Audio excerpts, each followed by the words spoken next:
Hello and welcome to the Voices in Montessori podcast, brought to you by the Greenspring Center for Lifelong Learning. Please subscribe to our podcast so we can continue to support your important work. As Dr. Montessori said, an education capable of saving humanity is no small undertaking. We agree, so let's get to work. I'm Tamara Sheasley-Ballas, and in today's episode, we're talking about how to bring music into the Montessori classroom, specifically the primary classroom, through the bells and song, and why it is so very important that we do so. I'm delighted to have Marcia Perez with me today. Marcia holds both AMS primary and AMI elementary certifications and has a master's degree from Loyola University. She is a Montessori lecturer and presented the complete Montessori music curriculum throughout the United States and internationally. She has been an examiner for the AMI Elementary Teacher Training Centers and has 2 adult children who both attended Matamoros Montessori School from ages 2.5 to 12 years of age. Welcome, Marcia. We're so happy to have you here today. Thank you so much for taking time away from your classroom to be here with us today. You're welcome. I'm really looking forward to this opportunity. Well, so let's dig right in. Can we start out by talking about the history of music in Montessori? I think it's really important to have that context because it turns out that when Montessori was developing her school in Rome, which was, we know the dates of that, 1907, by 1910, she already had bells into the classroom. And it was really clear to her that the bell work was an essential part of the development for the child's brain. She had already observed how keenly children respond to sound and pitch. And she really felt that if she was going to complete the sensorial work, which she was so dear to her heart, that being able to recognize sound and react with sound as a young child was an essential piece. And over time, that observation became even more keen. She really observed children taking note and pausing and listening to sound. So she immediately tried to find a really good source for making the bells. And it turned out that one of the key people lived in Italy. They were a family called the Tronchi family, and they had a bell making business. They were using Etruscan art techniques for bells, which the Etruscans had been very famous for bronze casting, and their bell quality was just known throughout the world, even though that was hundreds of years before the Tronchis came along to do their work. And so the Tronchis worked with Montessori directly. She speaks fondly of them in her writing. She says Luigi was just so paying attention to what I wanted and what I needed. And so that was a key part because she wanted the bells to be something that was pure. Like everything she did in the classroom, there was this refinement and this seeking of quality. So the Tronchis were a really important piece. And I think it's important also to note that they were famous for making cymbals at the time. And those cymbals were the cymbals that the early American jazz movement used exclusively until Mussolini came along. And Mussolini basically said they couldn't make those cymbals anymore because he felt that jazz was an evil music and he didn't want the people in his country to be exposed to it.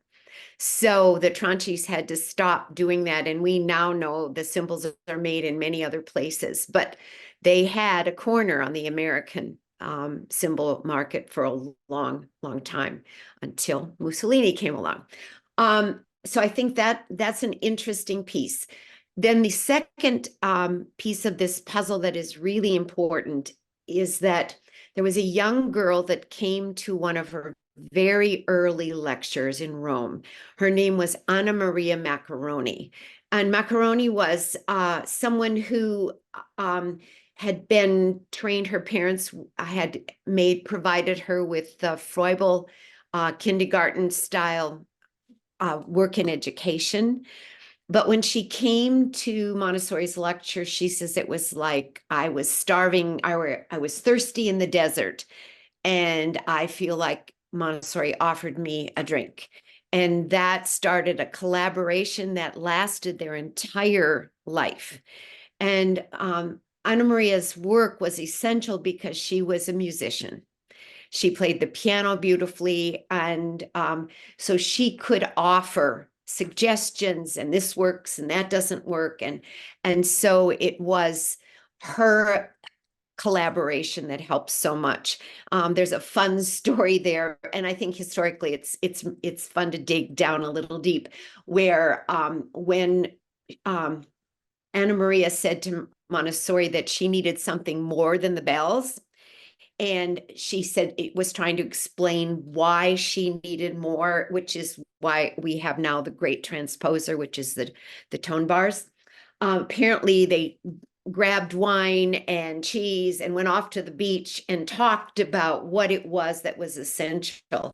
And out of that came the tone bars, which are so important to the elementary study.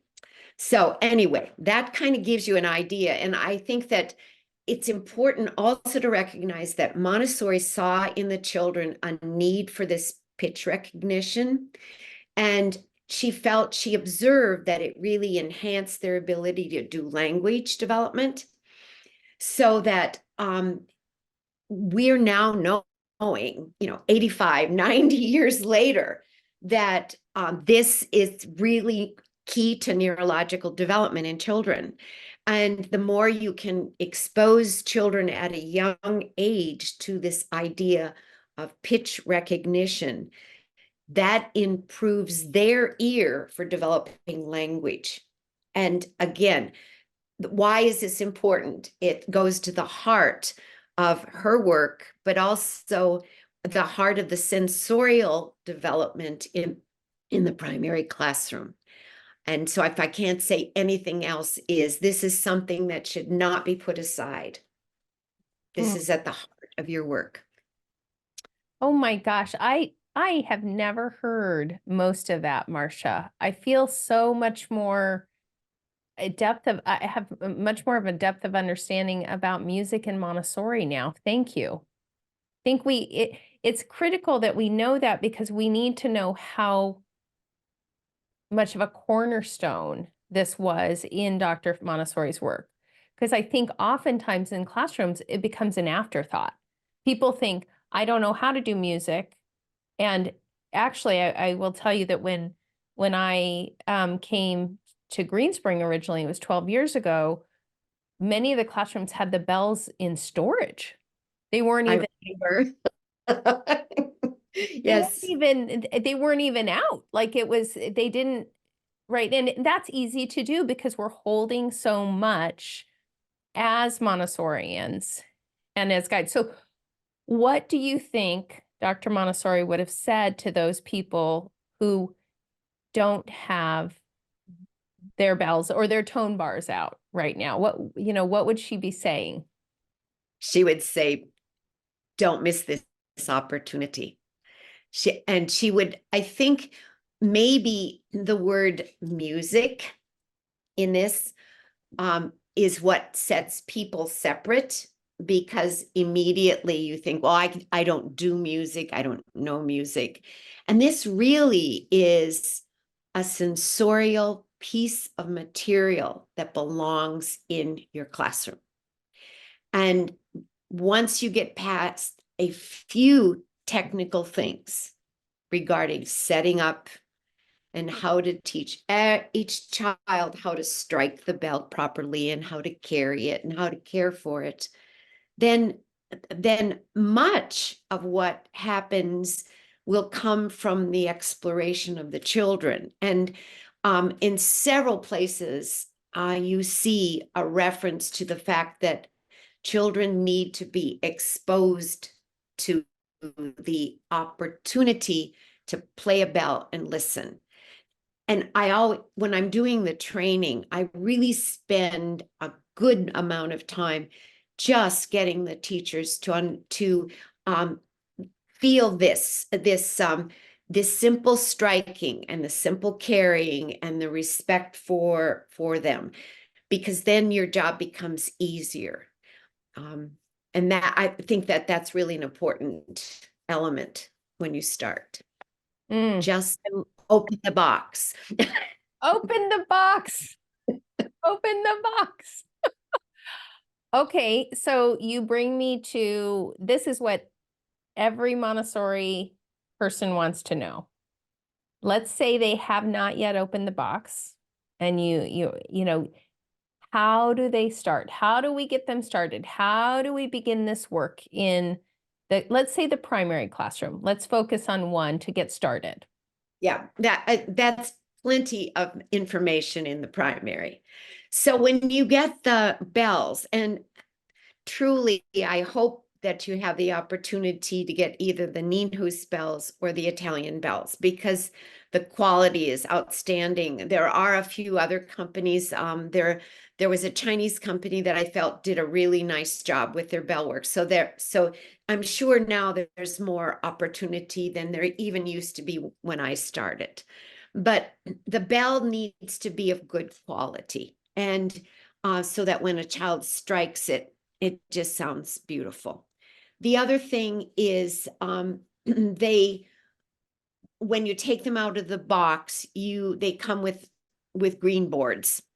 And these boards are the layout for the bells. And it's pretty obvious the way they are laid out, because there's usually two black pieces that fit together in the middle between the two boards. And so that way you can actually see where the center is. And I'm certain, I haven't opened a brand new set for a very long time, but I'm certain there's some directions. One important piece is you're sorting out, you basically have 16 white bells with, well, I should say that wrong. You have 8 white bells with 8 matching brown bells. The white bells are the control bells, and the brown bells are the working bells. They're the ones that children will manipulate. When you set those first 8 bells up, then you are putting them behind the white spaces. So the white spaces go in front of the bells. Almost everybody, when they first set them up, put the white bells on the white spaces. But no, you're supposed to put the white bell in front, or excuse me, in back of the white space, so that when you look at it, it's almost like looking at a key on the piano. You get that through line, and then the control bell goes in front. Oh, interesting. Once you do that, so then there are also 5 black bells and 5 control bells for those, or brown bells for the black bells. Those are the sharps and flats, but they should generally be stored aside until your children have had lots and lots of experience with those first 8 bells. Okay, so you get it set up. And I think for many teachers, it still feels so scary. So I will tell you, and I experienced that when I went to your attic years and years and years ago and found those 8 sets of bells. You have to listen, which is really an important thing, because it starts to get the teacher thinking in the way Montessori wants the child to experience. So a couple of things. I'm going to hold up this. When you're striking a bell, you're always holding it with the 3 fingers, like puzzle, the same as the puzzle. And you want to hold it at the top, and the mallet should swing easily.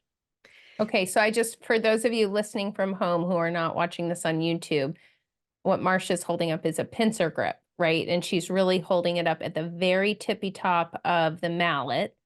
And that, so that there's a very loose, and it's such good work for that pincer grip and also for the wrist development. Mhm. So, okay, great. Thank you, Marcia.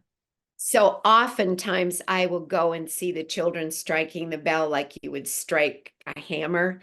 No, you really want them to hold it like this. And that takes a bit of effort because most children without an experience will pick it up and want to hit them like a hammer. And that's not the way to do it. So that's the first thing, is to work with the children. Well, I should go back to the teachers. When you're setting up the bells, you want to not label them on top. You don't put any labels or writing on them. If you have to, you can label them underneath the bell. Just if you need to get started. The bells go from a low bell to a high bell, and that is a bit of effort. And if you aren't sure of yourself, just start playing them, and you will start hearing, oh, this is lower than that. And over time, you probably will discover the arrangement. But if not, have someone with you that might be able to help advise you.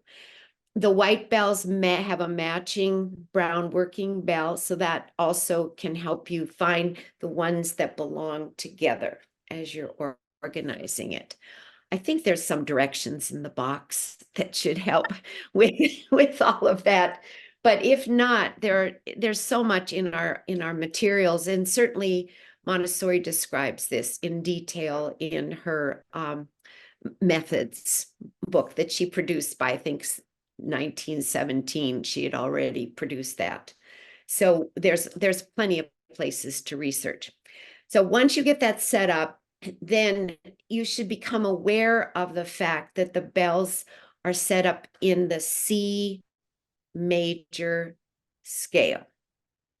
And that scale has a specific pattern. And we start with C because of, we don't even need to get into, but C is the one scale that can be played without adding sharps or flats. So you don't need the black pitches to be doing that. Perfect. Perfect. Okay. And then, and I only know this because you came and did a workshop for us many years ago that still gets referred to. I just want you to know, we still, people still say, well, Marcia said, right? So can you share with us some of the ways that you get rhythm going in the classroom? And I think this is before they even start on the bells. You're bringing in the listening skills and rhythm even through clapping and snapping. Am I remembering? I mean, it's been, Yes. I think, Yes. 10 years, right? Yeah. So I think this is where we start to look at the roots of what we're trying to accomplish. And my trainer was Margaret Stevenson. Mm. And Margaret and I used to have discussions about this. And finally, one day she came to me and she said, well, dear, as long as you always, when you're doing your classes, your presentations, your workshop, address the fact that music is language, and that everything that you do in the primary class, helping a child become aware of language, enriching language, helping with vocabulary, all of those things, the poetry, the singing, in many ways, the movement, that because so many of the language lessons are built around movement, just even naming all of the elements of the environment. And if you use that pattern and really think it through, all the steps in music follow the same kind of pattern. that we have when we are developing language skills. So if you think of sounds and the movable alphabet eventually making words, the children have learned every word they can possibly learn in that environment. So they have that to work with when they go to starting to make words with the movable alphabet. Well, the same is true in music. You experience as much as you can in the spoken language form, and that will help enrich the child. And so one of the ways I like to start, and you mentioned rhythm, if you think about music, it basically is pitch and rhythm. And we can get rhythm going really quickly.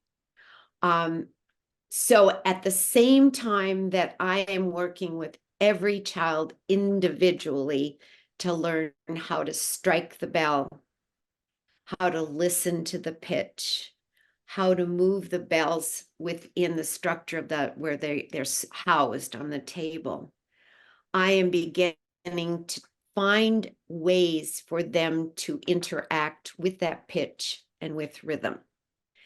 And these can be treated in isolation, or they come together in song. So I want to do, and this will be new. I'm not certain this will resonate to you, so you'll have to tell me if you can hear.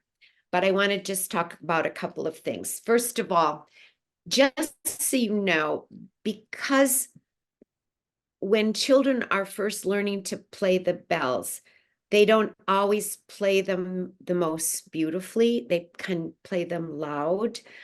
I always recommend that the teacher get a black tone bar mallet, because this is rubber and it makes a softer sound than the wooden mallet that comes with the bells.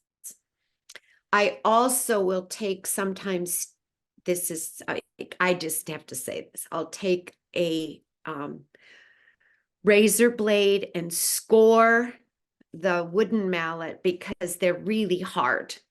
And so they tend to, that's a challenge. But if you've given the lesson to every child on how to properly strike it, the children will get the idea, and they will remind other children to remember to strike it beautifully, with care, and let it be really sweetly. I've seen the children go around and say that to each other because that sound is strong in a room. And so that if you do your work of presenting it and properly with each child, they will know and respect that. I'm going to plunge into a little bit of the singing aspect because I think it's so important. You should have many, many songs in the classroom, many songs. Part of your song choices should be songs that are specifically designed for the bell work. Because what you want to do is sing those songs, and you'll discover children will begin to try to play them on the bells themselves. So if you have the songs I sent to you, I think there were 5 that I chose, are very, very, very simple. But you have no idea how that resonates with the child until you actually get a chance to sing with them and discover it. Last year, I was preparing the primary children for a holiday program. And I got a chance to go back to primary because I've been working in upper L for years and years and years. And I did this very, very, very simple song about a snowman. And this song was so endearing to the children that they all went home and said, I heard all these stories about, oh, my son had the most beautiful time with you, coming into his class and singing with him. And so I want to take that song out because I think it really shows what I'm trying to say. And if Marcia, let me just pause you just for 1 second and let our listeners know that we will have this PDF in the show notes. So you will have access to everything that Marcia's talking about right now. She sent it to us and we'll include it when we when we drop the podcast.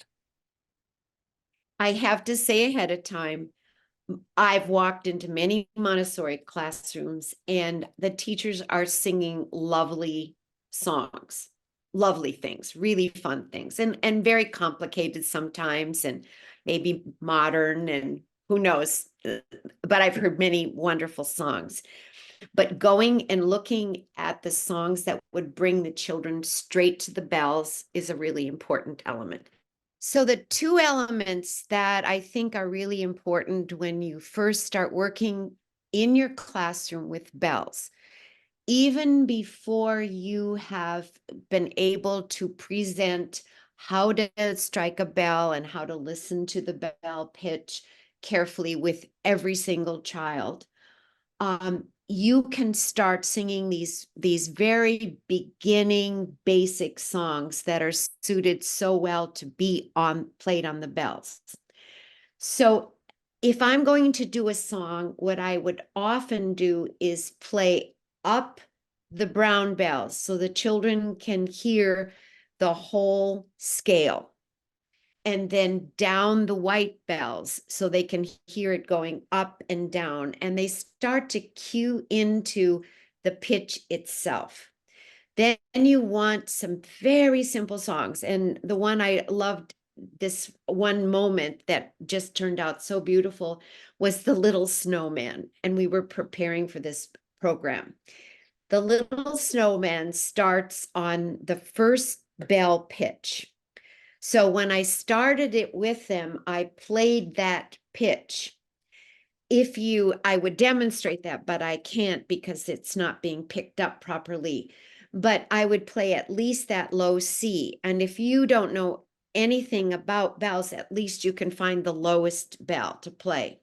And this song starts on this low C. And for my purposes, I'm going to strike it so I don't get off.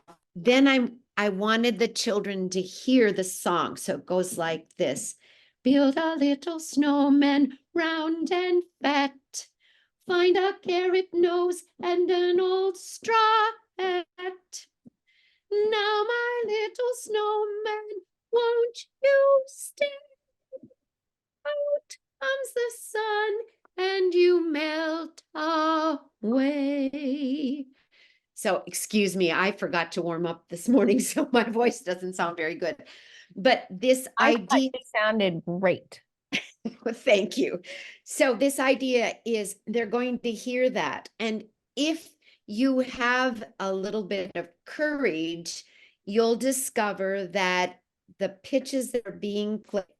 And just a side note, when you're first getting used to playing the bells and you're putting them into order, don't be afraid to take the names of the pitches and spread them out in front of you in the bells. So you're not fussing around with remembering what the pitch names are.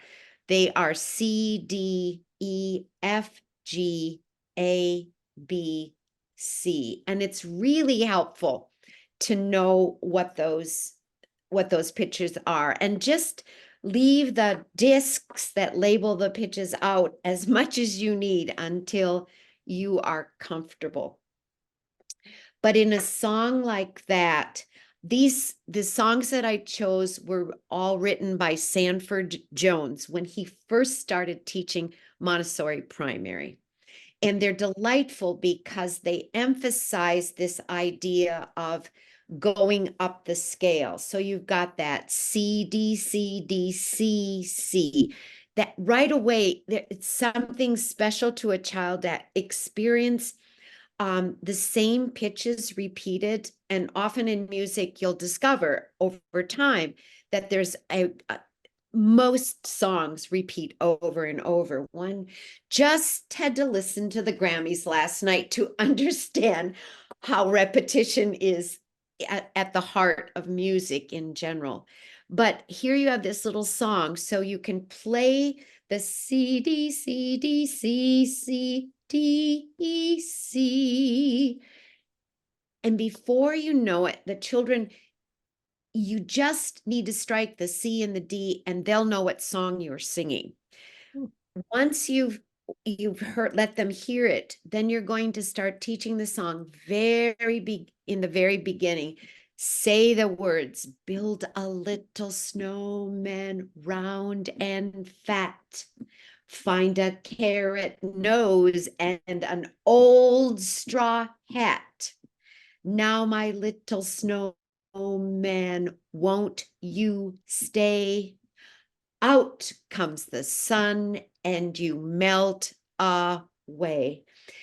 Also, another thing that the really young children respond to is that when you're doing the song, whether speaking the words or doing it with the pitches, you immediately put expression in it. So when I was working with these 4-year-olds, this idea of the old straw hat, it brought a resonance and a recognition that they used later, the more they knew in the song.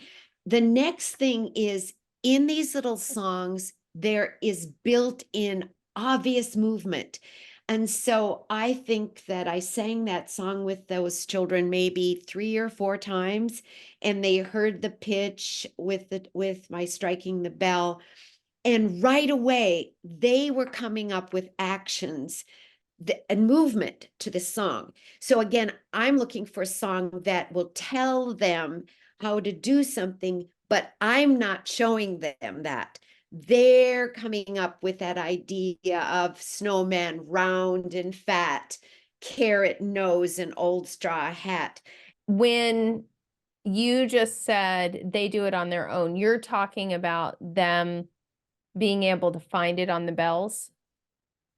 Because you've taught Oh, the song, right? You've taught them the song, they're singing the song, and then when they go to the bells, they actually, because you've given something that's within that framework, they're able then to pick that song out on their own. Is that accurate?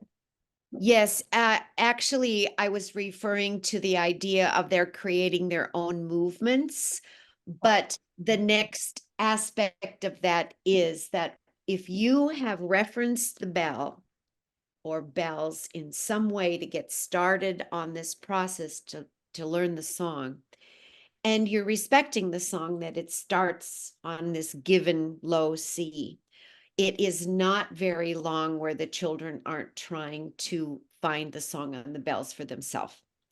And that becomes a really important aspect, again, of their work, because they find so much joy in fact, that was another class. So I don't teach primary right now. And a couple of the children from that group came to me afterwards and said, "Oh, we've already started to play that song on the bells." So again, you're building a foundation of opportunity for them to begin to explore the bells on their own. And that's why songs that bring out the scale, for example, because you always know where to start. When you're starting with the scale, you're starting on the first bell. And again, you're referencing for them what they can do themselves.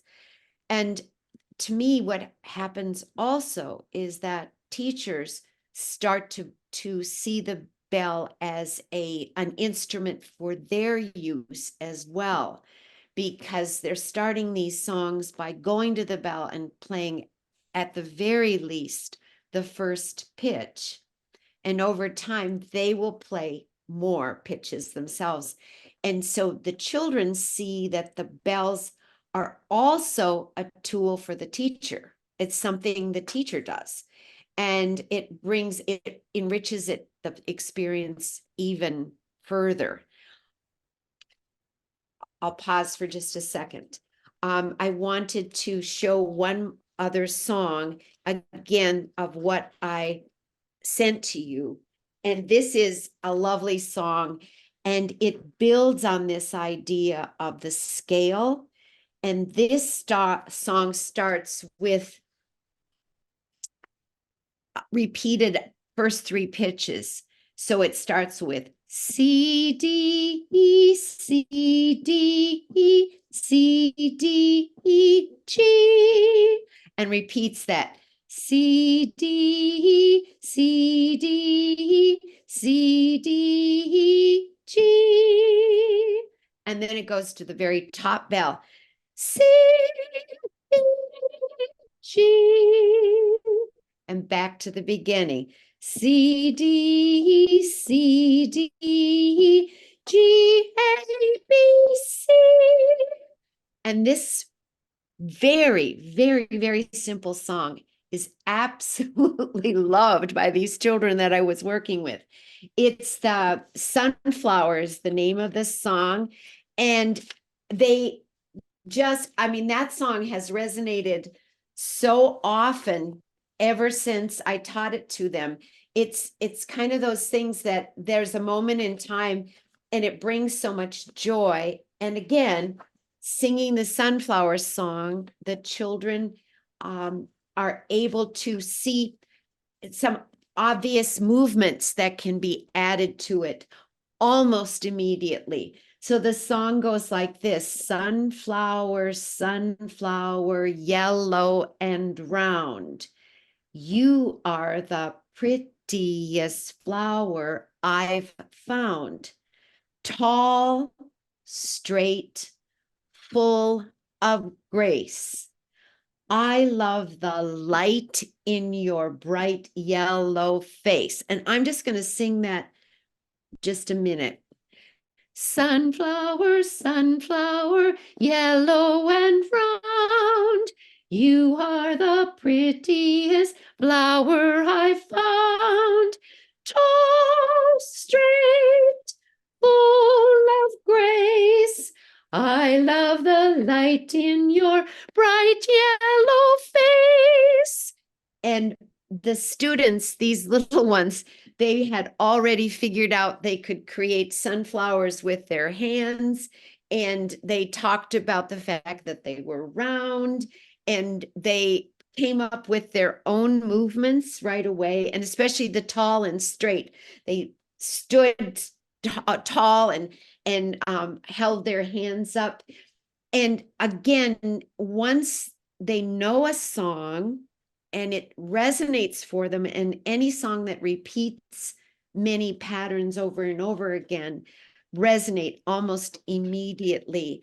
That idea that they can create something on their own from that song is another important element for their how connecting to the music in the classroom. And this idea of their creating movement from something they've learned, it's like they own it on a completely different level. Another thing that I found out, again, with these very simple songs, is children love creating and making up their own words for the songs.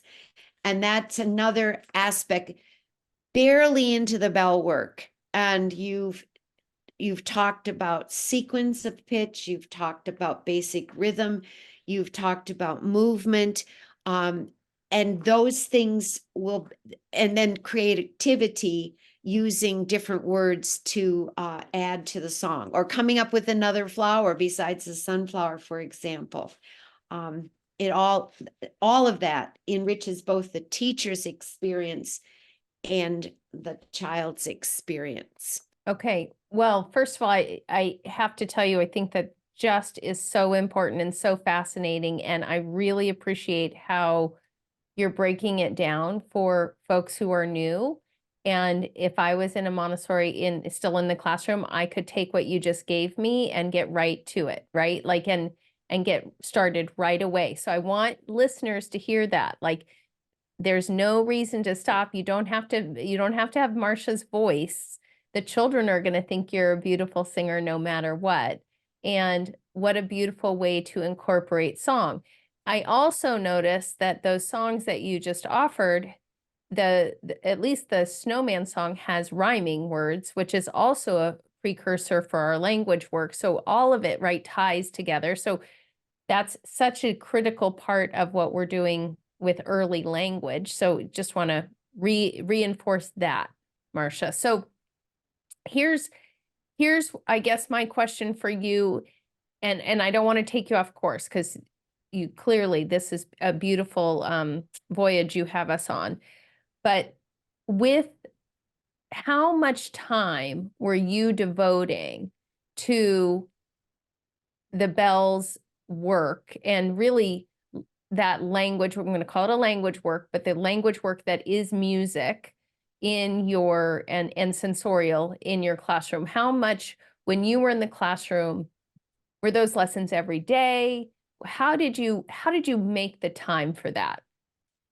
So I believe, so I'll step back just for a minute. I did teach primary for 10 years.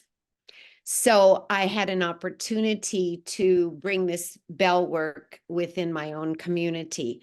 And that was a really wonderful aspect of all of this work. I believe that the key is just like every other lesson that you are approaching with the children. These are best done in short pieces. If you are working with the children to learn how to strike the bell and carry the bell and move the bells within the bell table that you have in the classroom, and think about the fact that you perhaps one day you do 4 or 5 children, and then the next day you do another few, so that in the beginning of the school year, you want to make sure everybody knows how to properly handle the bell and how to strike it. These lessons are very short, as much as a minute and a half. They're not long. And so that's the first thing. Second thing, the singing is something you can do during class time, in the beginning of class, at the end of class. And it doesn't have to be like pulling aside this big chunk of time. It's the same that you do when you're teaching scrubbing a table or any aspect of practical life, sensorial, mathematics. You're usually going at it with different children, and then the other children are absorbing that fact that if you do the pink tower with 3 children, the other children in the class are remembering that they did it last year, or they're interested and want to do it tomorrow. So this kind of not thinking of it as taking a lot of time, but thinking is what you do every day is what it will help you, because you're not feeling like you have to set aside time that you end up never having, which I think is, to me, so important. And really buy into the understanding that this music is going to enhance all of those children with their speaking and with their later reading work. I think there was another thing I really wanted to say today, which I think is very important, and we don't give enough time to think about it.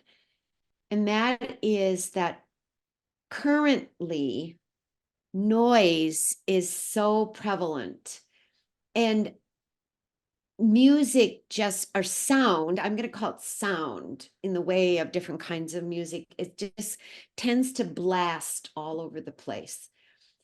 In our classrooms, we are built in our very bones to try and make things slower, careful. And I know if one reflects on their primary classroom, that's a very busy place. But at the heart of it is, over time, this idea of seeking as Montessori called, the normalized child, which is a child that begins to move with a sense of grace, purpose, and things over time begin to quiet down. So music can be something that is part of it in a very gentle, sweet, quiet kind of way. That's why learning to strike the bells properly is so, so important, because it flows into everything else you're trying to do to provide space for the children to come to their own growth and understanding. And I think that just the graceful, poised way you approach this instrument, like everything else, we're not letting the children, swing the red rods in a way that's going to clunk their neighbor. We're trying to help them know how to control their movements, and they being able to control the sound is also a certain aspect of that.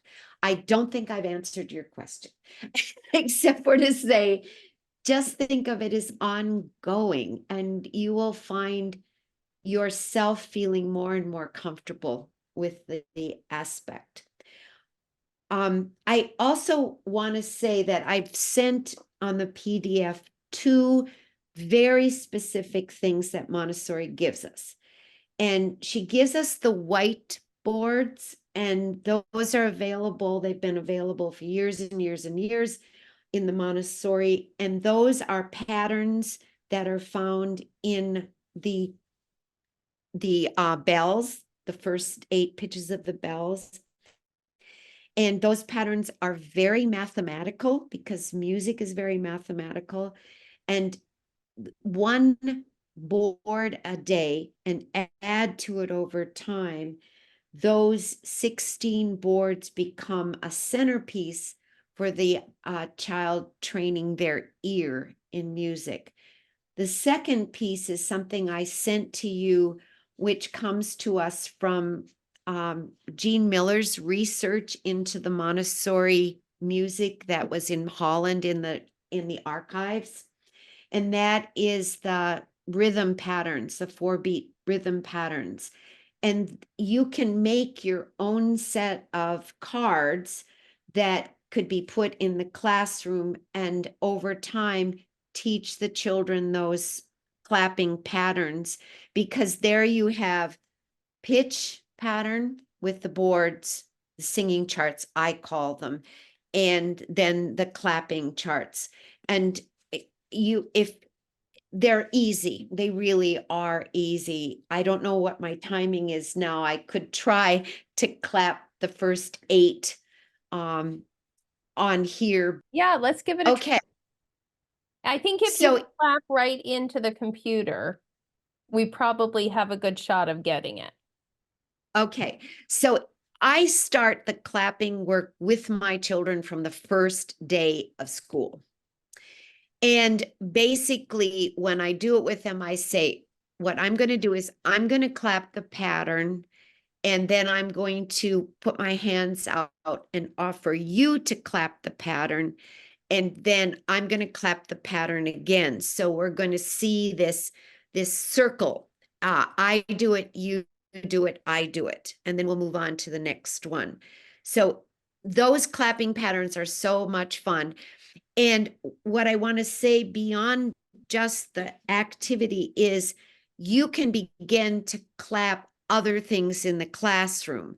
For instance, it's really fun to do something like pink tower, broad stair, geometric cabinet. So you can get these patterns going of words, and those patterns will start helping the children come up with their own musical ideas in the future. Mm. And that said, and the clapping names, that is just the most fun thing. You have to ask permission of a child if they will let you do that. But Tamara, may I clap your name? Yes. All right. So listen, Tamara Bayless, you do that. Can you do it in return? And Tamara Ballas. See, I said that. And that you just brought up something that's also really important to this, making sure you listen to the way the child says their name, because you want them to resonate and not scare them. And so they have to give you permission to do it, number one. And the second part is you better know how to pronounce their names properly. Well, So go ahead.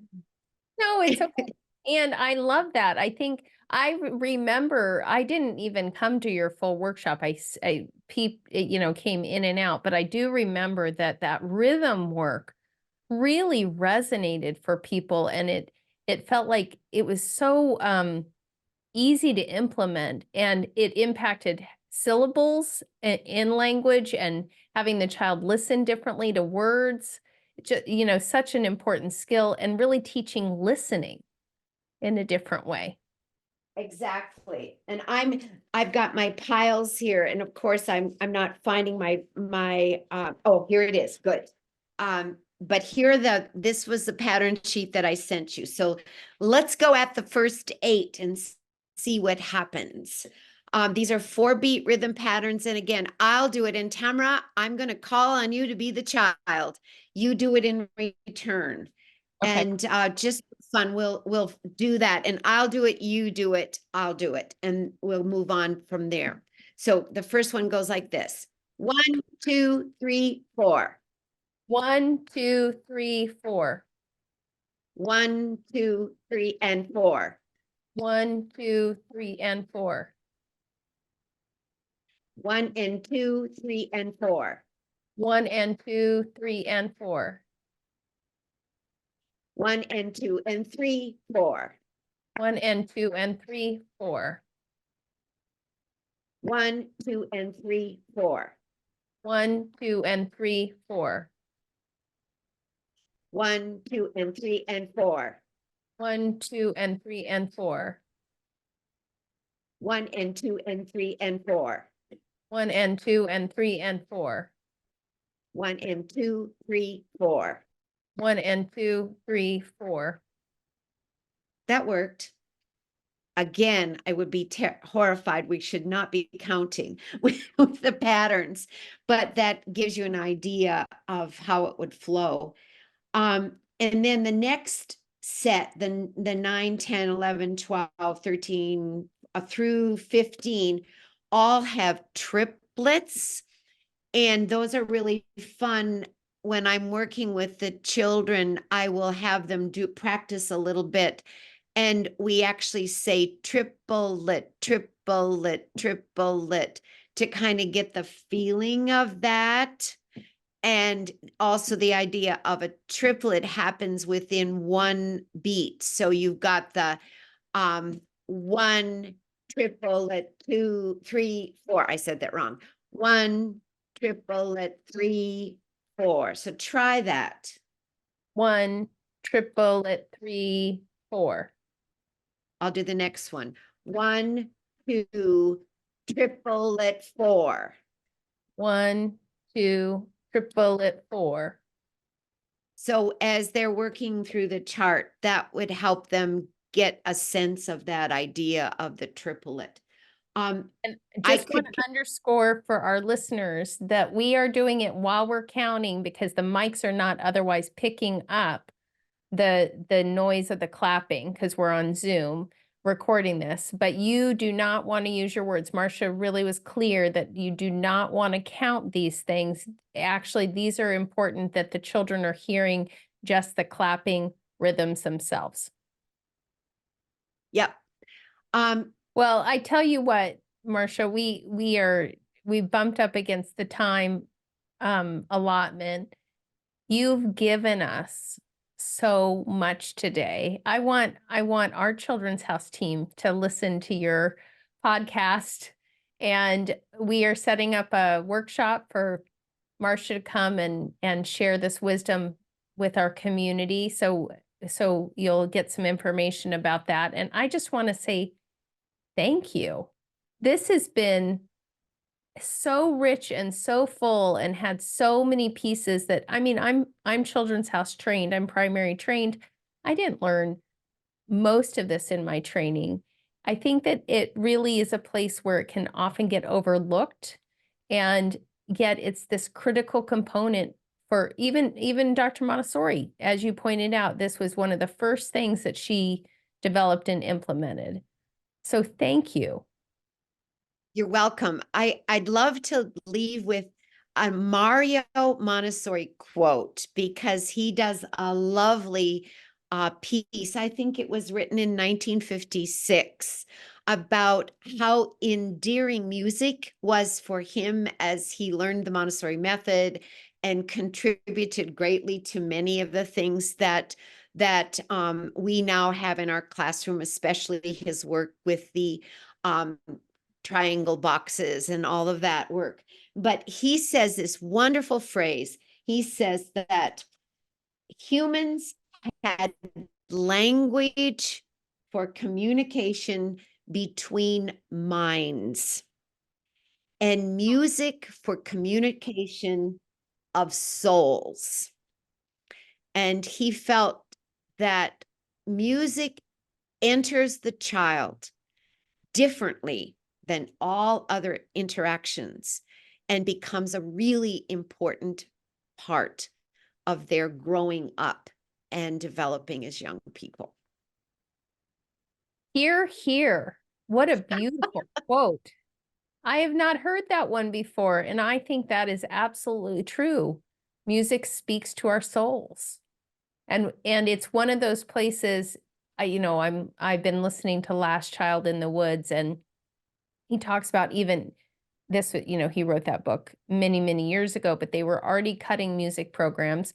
Yet research shows over and over that children who have music and art incorporated do much better. They test better, they do better academically, they're more engaged. It's one of those things that really speaks to their soul.